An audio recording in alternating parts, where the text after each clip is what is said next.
Hi, Scott. Hey, Graham, how are you? Good. How are you? I am fantastic. Awesome. So, there's an old saying that says, never trust a skinny chef. Well, Well, you know what? I think that it's hard to trust anybody nowadays, Scott. No. I think you definitely want somebody that knows how to taste their food and cook and enjoys it. But nowadays, everybody wants to be able to enjoy life as well. So being able to have a balance of that and being right, healthy, but also taste and stuff. I think for me, it's something that I'll battle for the rest of my life, being able to right. have that control. But for now, it's great. I'm enjoying life. Perfect. Perfect. You answered my next question, which is how you're handling it with cooking, too.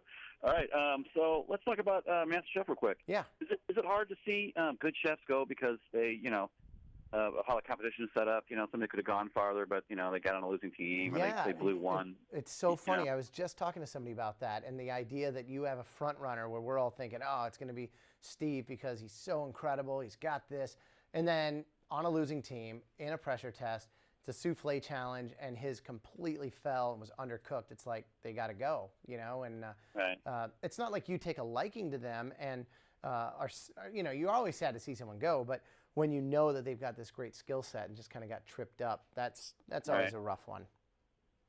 So let's talk about Master Chef Junior and the kids on there. Yeah. Were you, when you were that age, were you doing what they're doing? I wasn't doing the cooking they're doing, but I mean, I've always been obsessed with food and not just eating it, but the weirder the better.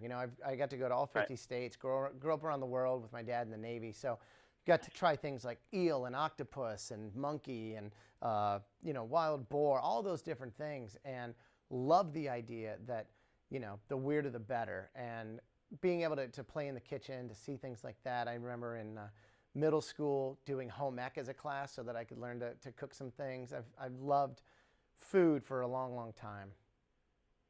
So let me ask you a quick question about Joe. Yeah. I've seen Joe on something else, and he's not nearly as cold as he's portrayed on the show. So what's the real Joe?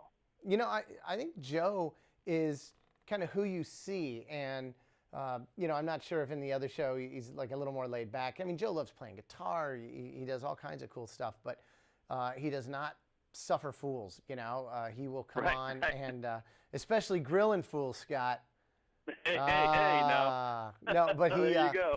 he he calls it like it is. He'll kind of think you're wasting my time. Get out of here. This food sucks. Blah blah blah. And I think it's fun because it creates a different dynamic because I think Right. I'm nice to a fault. Gordon obviously is Gordon, but Yeah. to have somebody like that is very black and white, very New Yorker Right. is fun. So you wear the funky clothes, sport the tats, got the cool specs. So you obviously express yourself, creatively, physically. What about how do you do that in your food?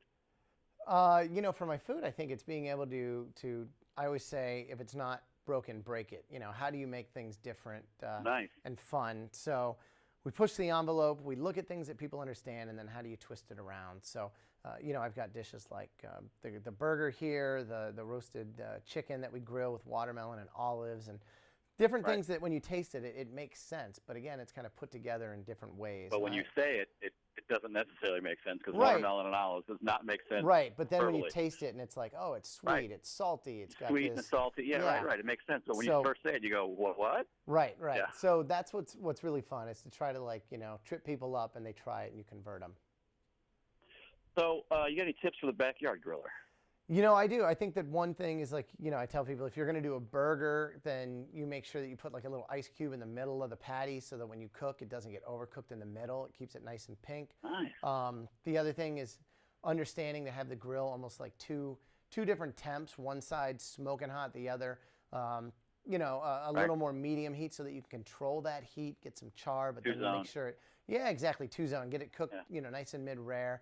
The other thing is making sure that your steaks, whatever it is at room temp. You pull it out like an hour before so it cooks evenly. Right. When you're doing a chicken or steak or anything like that, making sure that you kind of use your hands and form it into the way it's supposed to be. Like you can take a ribeye, especially with all that intermuscular fat, and it starts falling apart and looking all weird. But if you push it back Right. together like a perfect steak, it'll cook even and make Right, it right, super right. juicy. So just little things like that. I think it's not tricks as much as thinking about the physics behind it. You know, how will this go from A to Z? By the way, I'm applying heat to it and make it yummy. Right. Yeah. So, okay, so talking about weird food and then also barbecue, you ever had pork steaks? No, well, I mean, I've had pork a million ways, but what's a pork steak?